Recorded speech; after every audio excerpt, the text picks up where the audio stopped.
Assalamualaikum warahmatullahi wabarakatuh. Perkenalkan, nama saya Lailin Rafifah dengan NPM 211501238. Di sini saya akan melakukan presentasi untuk memenuhi syarat ujian tengah semester pada mata kuliah Studio Perancangan Arsitektur 7. Untuk mata kuliah ini, saya memiliki dosen pembimbing yaitu Bapak MM Hisbullah Sesunan STMT dan Ibu Suci Lestari STM Ars. Pada studio ini, saya memilih judul yaitu Perancangan Lodge Tepi Pantai dengan Pendekatan Arsitektur Ekologis. Selanjutnya ini ada isu-isu. Di sini saya memiliki dua isu. Yang pertama itu ada isu pantai, yang kedua itu ada isu laj. Untuk isu pantai yaitu Pulau Mahitam atau Pulau Maitem ini merupakan pulau yang hanya bisa diakses menggunakan transportasi air atau kapal. Pulau ini juga bisa diakses dengan jalan kaki jika air laut sedang surut. Untuk yang selanjutnya itu ada pulau ini memiliki tempat wisata dan penginapan yang berada tidak jauh dari tempat wisata. Selanjutnya itu ada isu laj. Untuk isu laj ini, Lampung masih memiliki sedikit tempat wisata atau penginapan dengan konsep ekologis atau ekolaj. Selanjutnya itu, Lampung masih memiliki sedikit tempat penginapan yang berteman, dengan alam atau dekat dengan alam dan memiliki kesunyian yang khas seperti, di alam aslinya. Selanjutnya itu ada pengertian ekolodge. Ekolodge ini adalah jenis akomodasi yang dirancang untuk memberikan pengalaman menginap yang ramah lingkungan dan berkelanjutan. Konsep ini mengutamakan perlindungan lingkungan dan keberlanjutan, seringkali dengan memanfaatkan sumber daya lokal dan mengurangi dampak negatif terhadap alam. Lodge ini memiliki fasilitas yaitu umumnya lebih sederhana, dan memiliki fasilitas dasar seperti kamar tidur dan restoran. Selanjutnya itu ada suasana. Biasanya terletak di daerah terpencil atau alami seperti pegunungan, hutan, atau juga pantai, dan lebih fokus pada pengalaman alam. Selanjutnya itu ada layanan. Untuk layanan ini cenderung lebih intim dan bersahabat, seringkali dikelola oleh pemilik yang tinggal di tempat tersebut. Selanjutnya ini ada aktivitas. Untuk lodge ini menyediakan akses ke kegiatan outdoor seperti hiking, memancing, birdwatching. Selanjutnya ada asas dan prinsip-prinsip arsitektur ekologi. Untuk asas yang pertama yaitu menggunakan bahan baku alam tidak lebih cepat daripada alam mampu membentuk penggantinya. Untuk prinsip-prinsipnya itu yang pertama itu meminimalkan penggunaan bahan baku, yang kedua itu mengutamakan pengutamaan bahan terbarukan dan bahan yang dapat digunakan kembali, yang ketiga itu meningkatkan efisiensi membuat bahan lebih banyak dengan bahan, energi, dan sebagainya lebih sedikit.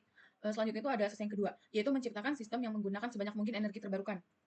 Untuk prinsip-prinsipnya itu yaitu menggunakan energi surya, menggunakan energi dalam tahap banyak yang kecil, dan buat tahap dan bukan dalam tahap besar yang sedikit, yaitu meminimalkan pemborosan.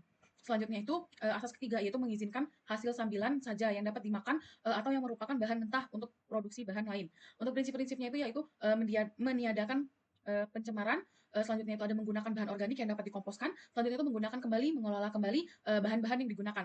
Untuk asas yang keempat ini meningkatkan penyesuaian fungsional dan keanekaragaman biologis. Selanjutnya itu ada prinsip-prinsip yaitu memperhatikan peredaran, rantai bahan, dan prinsip pencegahan. Selanjutnya itu menyediakan bahan dengan rantai bahan yang pendek dan bahan yang mengalami perubahan transformasi yang sederhana.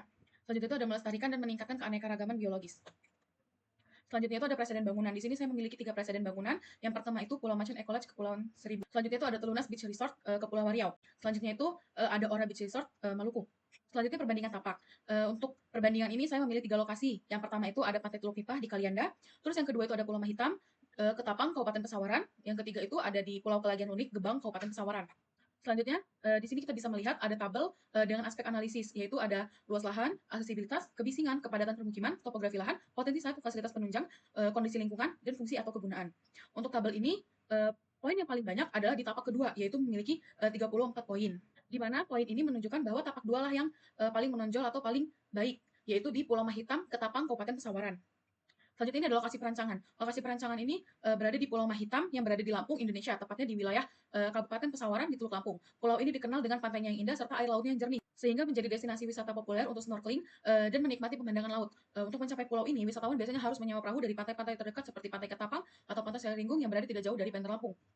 Pulau Mahitam ini juga sering dijadikan tempat untuk berkemah dan menikmati keindahan matahari terbenam. Karena lokasinya yang cukup terpencil, pulau ini menawarkan suasana yang tenang, jauh dari keramaian.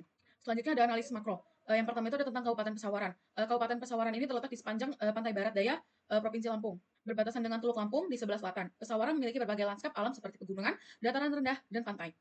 Selanjutnya ada konteks peraturan dan rencana guna lahan. Saya berada di kawasan wisata yang jauh dari kota dan bertempat di pulau yang dimana menjadi daya tarik bagi orang untuk mengeksplor Lampung. Garis sempadan bangunan pinggir pantai adalah minimal 100 meter dari titik pasang tertinggi untuk kawasan yang tidak terbangun. Untuk ruang terbuka hijau atau RTH dalam pembangunan lodge, aturan umum untuk area RTH adalah minimal 30% dari total lahan yang terdiri dari 20% RTH publik dan 10% RTH private. Selanjutnya itu ada koefisien dasar bangunan atau KDB. KDB pada Kabupaten Pesawaran yaitu maksimum 70% dengan ketinggian bangunan 3 sampai 5 lantai saja. Selanjutnya ada analisis SWOT. Yang pertama itu ada strength, yaitu berada di daerah yang mudah dijangkau, memiliki view langsung pantai atau laut, memiliki area pasir yang cukup luas dekat dengan tempat wisata. Selanjutnya itu ada weakness, yaitu kurangnya penerangan pada malam hari. Terus ada akses yang dapat digunakan hanya dengan kapal. Selanjutnya itu ada opportunities, bisa menjadi tempat orang yang ingin berlibur dekat dengan alam dan mendapat ketenangan. Selanjutnya itu pengunjung dapat melihat langsung view pantai atau laut dengan matahari terbenam. Selanjutnya itu ada treats, yaitu dikarenakan berada di pulau yang tidak ada penduduk, memungkinkan tempat ini terasa cukup seram pada malam hari. Selanjutnya adalah analisis meso. Untuk saat ini berada di Kabupaten Pesawaran, Kecamatan Padang Cermin, di Pulau Mahitam atau Maitem.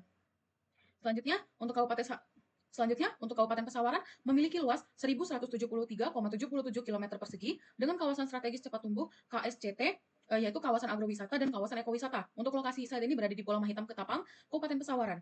Untuk luas lahannya itu kurang lebih 20.000 meter persegi. Untuk HDB sendiri itu yaitu maksimum 70% dan untuk KLB 1,00. Selanjutnya itu ada analis mikro. Untuk analis mikro yang pertama ini ada luas tapak perancangan.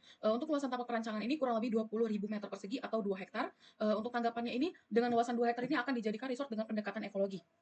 Selanjutnya itu ada zoning. Dan garis sempadan. Garis sempadan untuk bangunan tepi pantai yaitu minimal 100 meter dari titik pasang tertinggi. Untuk tanggapan itu perancangan ini tidak mengikuti aturan garis sempadan pantai karena ingin berdekatan dengan area pantai. Tapi pada perancangan ini akan disediakan pengingat terhadap bencana. Selanjutnya itu ada matahari.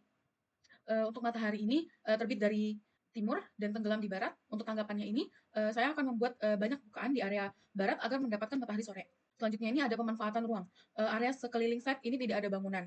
Tapi untuk tanggapannya pada saat ini akan dibangun lodge dan fasilitas pendukung lainnya seperti dermaga. Selanjutnya itu ada kontur. Saat ini memiliki kontur yang berada di pantai dengan ketinggian rata-rata ada 5 meter. Untuk tanggapannya, kontur pada saat ini tidak perlu di-cut and fill. Selanjutnya vegetasi. Pada saat ini, vegetasi masih alami dan masih banyak dikarenakan belum terjadi oleh manusia. Untuk tanggapannya, vegetasi pada saat ini tidak sepenuhnya dihilangkan dikarenakan sesuai dengan konsep bangunan yang ekologis atau tidak banyak mengubah dari alam. Selanjutnya adalah angin. Angin pada umumnya mengarah dari arah barat laut ke timur. Jadi, saya akan membuat banyak bukaan dari arah barat laut. Untuk selanjutnya itu drainase. Pada saat ini belum memiliki drainase dikarenakan belum adanya pembangunan. Dan saat ini juga berada di tepi pulau yang jarang dikunjungi. Untuk tanggapannya, saya akan membuat drainase sesuai dengan aturan. Untuk topografi pada saat ini cukup baik dikarenakan tidak adanya kontur yang begitu terjal. Untuk tanggapannya ini, bangunan mengikuti kontur yang ada dan tidak mengubah area sekitar. Selanjutnya itu ada view.